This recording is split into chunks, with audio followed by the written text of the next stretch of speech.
dinheiro que a gente usa hoje pode até parecer normal, mas é facilmente um dos mais problemáticos que a humanidade já conseguiu inventar. E para você entender o porquê disso, o porquê do nosso dinheiro ser tão ruim assim, antes de mais nada a gente precisa entender o que é o dinheiro e como a gente conseguiu sair do escambo, passar por pedrinhas, sal, ouro e hoje utilizar papel com rosto de político estampado. Mas uma coisa é fato, não tem como fugir. Se você quer entender o porquê de não bastar você guardar o dinheiro, você tem que buscar cada vez mais rentabilidade, inclusive se você quer entender o porquê da sua ânsia por cada vez mais rentabilidade, a gente tem que entender um pouco sobre a história do dinheiro e é justamente sobre ela que a gente vai falar hoje.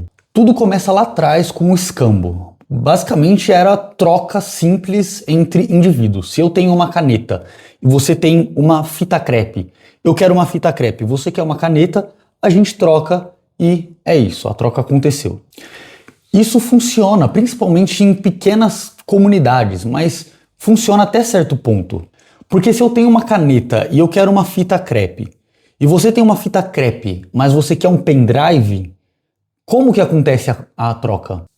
E se ao invés de uma fita crepe você tem uma vaca? Quantas canetas valem uma vaca? Ou quantos sacos de feijão valem um sapato? Então as trocas elas começam a ficar difíceis, lentas, sem uma referência de valor. E toda essa dificuldade fez com que, ao longo do tempo, claro, alguns produtos fossem mais aceitos do que outros para fazer troca. Via de regra, coisas que não estragavam fácil com o tempo, coisas que eram mais fáceis de transportar, que podiam ser divididas em frações menores para facilitar trocas menores.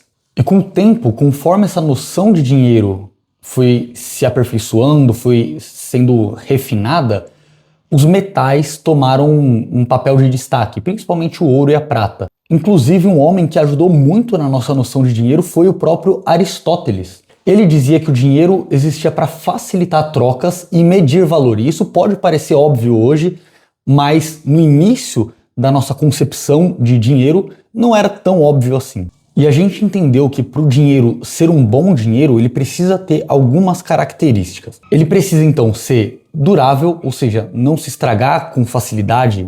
Ele tem que ser portátil, ou seja, eu consigo transacionar o valor.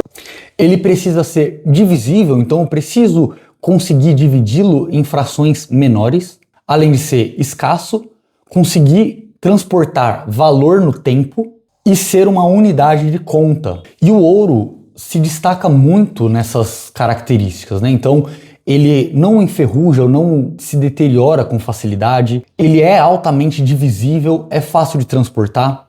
Então sim, durante muito tempo, durante muitos séculos, milênios, o ouro cumpriu um ótimo papel como dinheiro.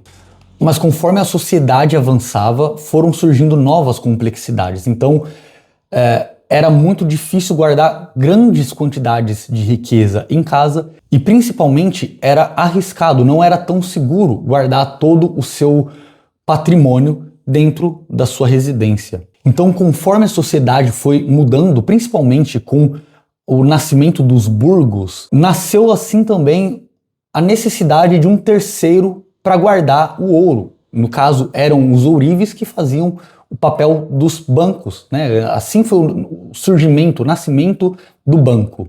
E como funcionava essa dinâmica? Você entregava o seu ouro para o ourives e ele te dava uma nota, né? Ele te dava um certificado de que você tem X gramas ou X quilos de ouro depositados com ele. Com o passar do tempo, esses certificados de ouro começaram a circular como próprio meio de pagamento. Então, ao invés de eu ir lá no ourives, pegar minha pedrinha de ouro e entregar para o comerciante ou para aquele cara que fez um serviço para mim, eu simplesmente pegava a minha nota promissória de ouro, informando que eu tinha ouro depositado naquele cara X, entregava pro prestador do bem ou pro prestador de serviço ou pro vendedor do bem, e ele aceitava como forma de pagamento. Se ele quisesse sacar, ele ia lá no ourives e sacava. E aqui perceba, o ouro ainda é o dinheiro, mas o meio de troca é a nota, é o papel, não é mais o ouro. O ouro ele está sempre parado no cofre. E justamente por conta disso, os ourives perceberam que raramente todas as pessoas que tinham depósitos com eles resgatavam simultaneamente. E o que os ourives começaram a fazer? Além de ganhar o dinheiro só com as taxas desses depósitos, eles começaram a emprestar o dinheiro cobrando novas taxas. E mais do que isso, como raramente todas as pessoas resgatavam simultaneamente o dinheiro que tinham em depósito, eles começaram a emitir mais notas do que realmente tinham nos cofres. Ou seja, se eu tenho 1 quilo de ouro depositado comigo, eu posso falar que eu tenho 1,5 kg.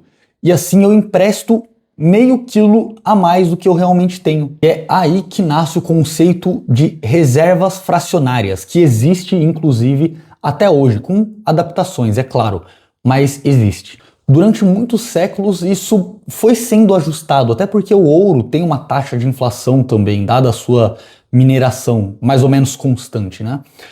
Mas houve um ponto decisivo na história que mudou drasticamente a qualidade do nosso dinheiro. Em 1914 começa a Primeira Guerra Mundial. E sim, a Primeira Guerra Mundial tem tudo a ver com o fato de eu precisar investir o meu dinheiro hoje. Por quê? Porque os países precisavam de financiar a sua atividade bélica, eles precisavam de recursos para financiar a guerra. Só que não dava para criar ouro do nada. Então, o que eles fizeram? Além, é claro, de aumentar bruscamente a taxa de imposto, eles perceberam uma coisa. Se eu bloquear o saque de ouro dessas notas promissórias, eu consigo emitir quanto dinheiro eu quiser.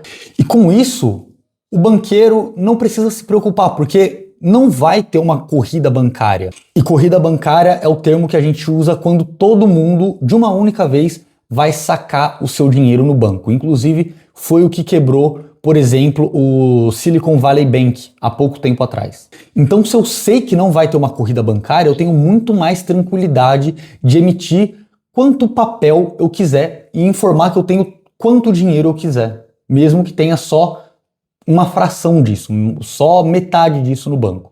Então, com isso, os bancos entenderam que, sim, ele poderia ter um poder muito grande se institucionalizasse isso. E aí, em 1933, a gente teve um outro passo importante para a desmonetização do ouro, que foi a proibição da posse e do porte de ouro pelo governo dos Estados Unidos para os seus cidadãos. Ou seja, você não poderia mais ter uma barrinha de ouro ou uma moeda de ouro ou um certificado de ouro. Não, era proibido. Por mais que, sim, o dólar ainda fosse atrelado ao ouro. Na verdade, 20 dólares eram 1 onça Troy de ouro. E aí o terceiro e último passo foi o fim do padrão ouro em 1971, onde não mais o dólar seria cotado em ouro, mas o ouro passa a ser cotado em dólar. Se ontem 20 dólares eram 1 onça Troy de ouro, hoje 1 onça Troy de ouro equivale em 20 dólares.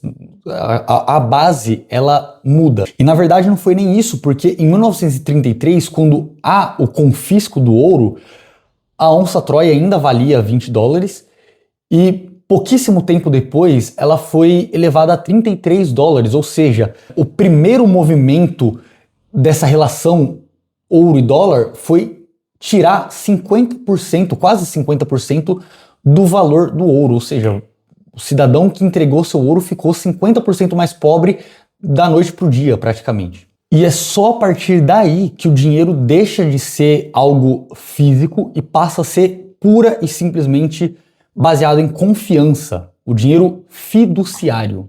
Se antes o dinheiro tinha uma limitação física por estar atrelado ao ouro, e o ouro tem uma limitação física, hoje ele não tem mais, ele pode ser expandido ao bel prazer do governo. Que inclusive, se você prestou atenção na história, não foi o responsável por criar o dinheiro só foi ser atrelado ao governo muito tempo depois. Claro, inicialmente por questão de padronização. Às vezes o que era aceito como dinheiro em um determinado povo não era aceito como dinheiro em outros povos muito próximos às vezes.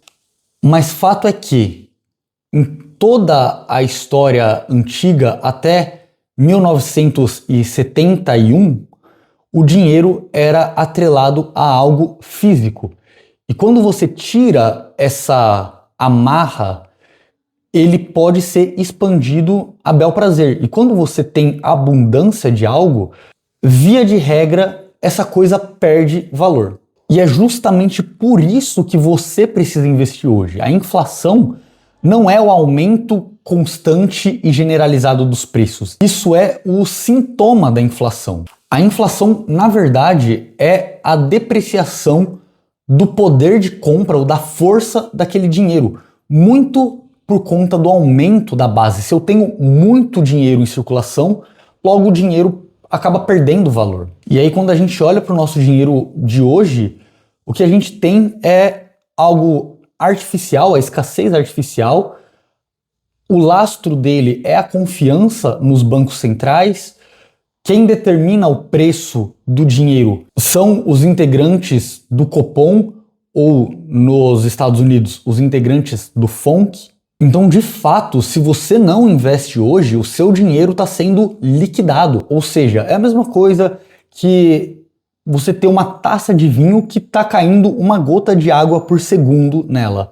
Se você não fizer nada para conter essa gota que cai, a sua taça de vinho vai se tornar uma taça de água.